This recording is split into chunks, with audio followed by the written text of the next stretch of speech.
Simon here from Arutz Meir. Welcome. Today we're going to be continuing a subject that we spoke about previously, which was the concept of self-improvement, self-betterment, or better put, refinement. As we explained last time, that the concept of improving ourselves in our midot is really a concept of returning to ourselves, coming back to who we are, believing in ourselves once again, and understanding that we have an intrinsic value, worth, and kedusha, holiness and purity, and that's really what we're trying to achieve. Today I want to take a step back a little bit before that and understand why is it that we need to perfect ourselves. In other words, why, if you can ask a good question, if already my soul is pure and holy and I was born with it, and no matter what a person will do, it's going to remain like that his entire life, so why do we have to perfect ourselves? Why does the Torah require us to seek perfection and to refine ourselves and to refine away the negative and to achieve a true actualization of who we are? Besides the simple answer, which is, it seems like that's the right thing to do. Well, what is it? What exactly is the point here? So I'm going to start by speaking about something very interesting in psychology. One of the very interesting theories in psychology is called logotherapy. Logotherapy is a theory that was created by a Jewish psychologist who actually survived the Holocaust, and he was several years in the camps. His name was Viktor Frankl, and he saw something very interesting in the camps. He saw that it didn't matter if a person was strong, was weak, if he had physical abilities or if he had mental abilities, that the one thing that kept people going in the camps, and the one thing that kept people positive in the camps, as positive as they could be, was if a person had meaning in their life. Those that had meaning, those that were seeking meaning, so then there was hope for them, and according to his experience. And those that didn't have, it didn't matter what their life was before, it doesn't matter how successful they were before. If they lost meaning, if there was no purpose, so then there was nothing to go on for, and those people did not last, unfortunately. So what he said is, therefore, his theory is that the main element of a person's life is the need for meaning in his life, the search for meaning. That's where he comes up with the name logotherapy. So according to the Torah, that is true, but we take it a step further. The Torah understands it a little bit deeper than that. Not just any meaning. In other words, a person might find meaning in his work, might find meaning in painting, you might find meaning in surfing, could find meaning in anything. And according to logotherapy, that's enough to give a person self-actualization, self-fulfillment, and to reach his potential, and to give him sipuk nefesh, satisfaction in his life. So the Torah says that's not necessarily true. It's true that everybody needs meaning in their life, and a person with that doesn't have meaning, is not searching for meaning, that they're never going to find that self-satisfaction, no matter how grandiose of a life they might live on any other level, whether it's physical, whether it's financial, any other way, it's not going to give them the feeling of self-satisfaction that the soul truly desires. The Torah teaches us, we have a teaching that's taught in the Sefer HaZohar, and it says that the minute that a soul comes into this world, it comes into this world already feeling a certain void, an emptiness. There is no soul that comes into this world, there's no person that's born into this world that feels totally full, totally complete. This is why children come out crying. There was our teachings in the Talmud, in the Gemara, which tell us that when the soul is in the womb, he feels totally one with Hashem, feels totally one with his mother, surrounded. He's in an ideal state, right? And we have other teachings of what the spiritual state of the soul is while in utero.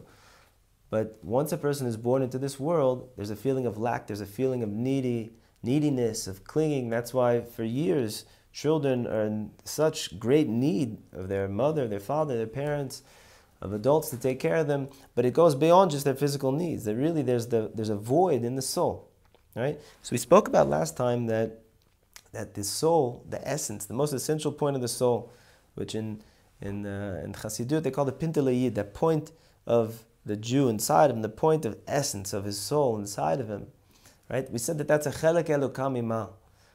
That tzaddikim teach us that it's an actual piece of Hashem, so to speak.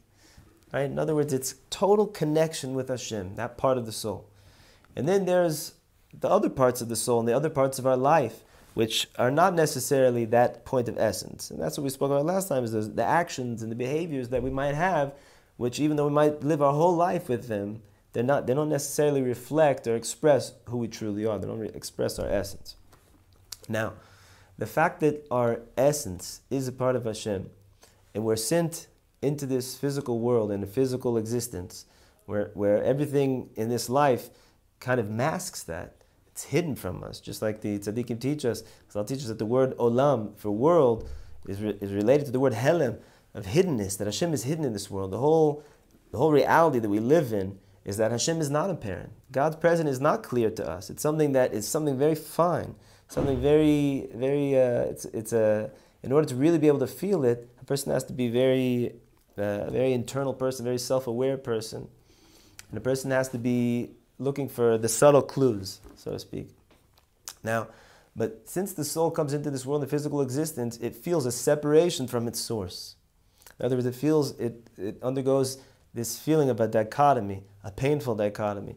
On one hand, he feels a part of this world and just a separate piece of existence in this world, just like everything else. And on the other hand, he feels himself connected to something sublime, something that's above time and space, above this physical world, right? And the soul is constantly struggling, going back and forth between these two feelings, these two identities, right? And this is something that even though a child or an infant might not be able to express, or even an adult might not be able to express, to verbalize it, they might not understand it, they might not feel it. But that's what the tzaddikim teach us. That's exactly what a person feels. He feels this void from the very beginning. Therefore, the tzaddikim teach us, the masters of Musar and the masters of Chassidut and Chazal, our sages have taught us that the ultimate goal of a person coming into this world, the purpose, the million-dollar question, why are we in this world? Why were we created? What's the purpose of life? Is to forge a connection with Hashem, to create a kesher, a bond with Hashem, that's something that's tangible, not just an intellectual concept, not something that's just abstract, but an actual connection with Hashem that's felt, and it's a present part of his life, his daily life. That's what we're all seeking. So in Logotherapy, when we talk about finding a meaning, so the step further that the Torah takes it is that the meaning that everybody is seeking is Hashem. It's a connection with the Almighty. It's a connection with that's above everything. That's what we're all truly seeking. Now people can confuse the messages of their soul. What does that mean? That a person feels this need, he feels this desire for something, but he doesn't know exactly what it is. It's something that's intangible. It's something that maybe his circle of friends or his family or the society that he's in doesn't talk about Hashem, or maybe even looks down upon the concept of something of spirituality in general, and the word God, bichlal, right? So for such a person, he might start seeking a connection, he start seeking improvement in areas of his life that are not necessarily spiritual, in his work, right? In his finances, or chas v'shalom, in other kinds of mechanisms of escape, and all different types of ways of trying to make his life superficially or artificially feel meaningful when in fact it really doesn't feel that way. So this is the soul's misinterpretation of what really it's seeking. So in the path of the Torah, the way to achieve this is manifold. There's many different elements of how to achieve this relationship with Hashem, and what does this relationship with Hashem mean? What is it supposed to feel like? What's the experience of this relationship with Hashem? It's something that's very internal, it's something very personal and very individualized, and a person knows when it's happening. The sages teach us that there's the highest level of relationship with Hashem is something called emulation, to emulate Hashem. In other words, what Hashem is, you become. Therefore, you become a conduit for Hashem in this world. So, a deep subject, which we can't really get into in this context, is what do we know about Hashem? The few things that we do know about Hashem are the way Hashem relates to the world. We know this through the Torah, we know this through the prophets and through the writings, certain expressions of how Hashem relates to the world. And we see from our own life how Hashem relates to us, if a person takes a look a little bit beyond the surface. And when a person starts to see the midot of Hashem, so then he can start emulating the midot of Hashem. And when he emulates the midot of Hashem, so then that's truly the highest connection. Because there's nothing blocking between you and Hashem. Our soul is a conduit for Hashem. Our soul is the kli, it's the vessel, it's the receptacle that receives the light of Hashem, the light from our absolute source. When we connect back to our source of Hashem, and the only way to really achieve that is through these midot, is through self-refinement. And this is why a lot of the tzaddikim have said that the essence of the Torah, that even though we have 613 mitzvot, 630 commandments in the Torah, and each one has many different ramifications in different situations, how it's applied and applications, all the halachot. All you have to do is take a look in a Jewish library and see how many books there are to read, and how much there is to learn. You see that it's not just it's a lot more than 613 sentences, right? But essentially, what the tzaddikim say is that the purpose of the Torah, and this is around the board, all the tzaddikim have said this, is that the purpose of the Torah is really for self-refinement. The ultimate goal, some say that the introduction to Torah is really self-refinement, is self-perfection.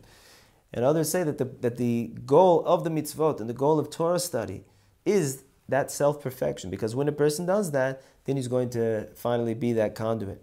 And he'll be able to reach that level and can make that connection with Hashem that he truly seeks.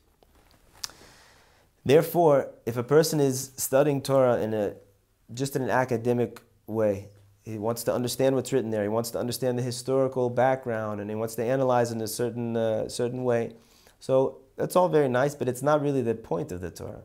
The point of each mitzvah, the point of sitting and learning Torah is really to make that connection and that it should change you. And therefore, when you walk away from, whether it's listening to a presentation of Torah, whether it's studying yourself a piece of Torah, or any type of involvement with the Torah of a mitzvah, a person should walk away feeling that he's a little bit, maybe just a slice more refined, a little bit of a better person in some type of way. Then he can know for sure that he's really fulfilling what the Torah's goal is, right? That self-perfection. I can't remember which rabbi it was, but there was a rabbi in Europe that, I think it was Rav Yisrael Salanter. I'm not 100% sure, but there was a rabbi that there was a scientist, a Jewish scientist that heard about him. He's a really refined individual, and he went to go visit him. He traveled, he left Germany, and he went to Russia to go see him. And after he met with him one time, he came back and he said, now I know that the theory of evolution is wrong. What do you mean the theory of evolution is wrong? He said, well, after you see a person reach such a level, like he reached, you know that a man could never have come from a monkey or come from a single cell. It's impossible. I saw absolute godliness in this person. How did he see godliness? Because he was a person that refined himself so much that he was shining his entire soul. Right? That point of essence, like we were talking about before, there wasn't something that was hidden and covered up layer after layer inside of him, something that he has to struggle to get in touch with, but he had refined himself so much that that's what was expressed through his actions.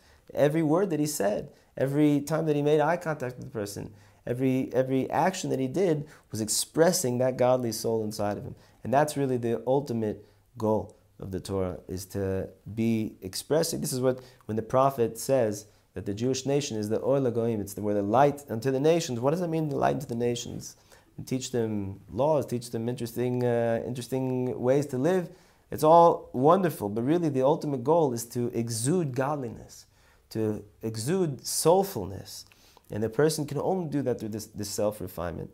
And therefore, we see, in summary, we see that when we're talking now about self-refinement and perfection and elevating ourselves by becoming who we really are, this is really, we're getting down to the absolute essence of what the Torah is about and what the purpose of our lives is. Right? All the other types of perfection that we have in our life are wonderful, but this is really the essence. Because when a person is going to be doing this more and more through his life, he's going to be shining light, and he's going to be a shining light to others in his life, his family, his friends, and his colleagues. And therefore, it should take a tremendous amount of our focus, and our energy should be focused really on this self-improvement. So, Bezrat Hashem, we're going to be speaking more and more about different areas of our life which we can do this, and how to do it, and what's the Torah's view on each particular midah, And B'ezrat Hashem, together, we're going to go through and learn together a lot of these in the future. But at least now what we have is the fundamental principle, the understanding of what is the goal of the Torah. And now a person can say in one line, the goal of the Torah is to improve ourselves, to better ourselves, to come to our own self in order to shine the light of God into the world. Have a good day.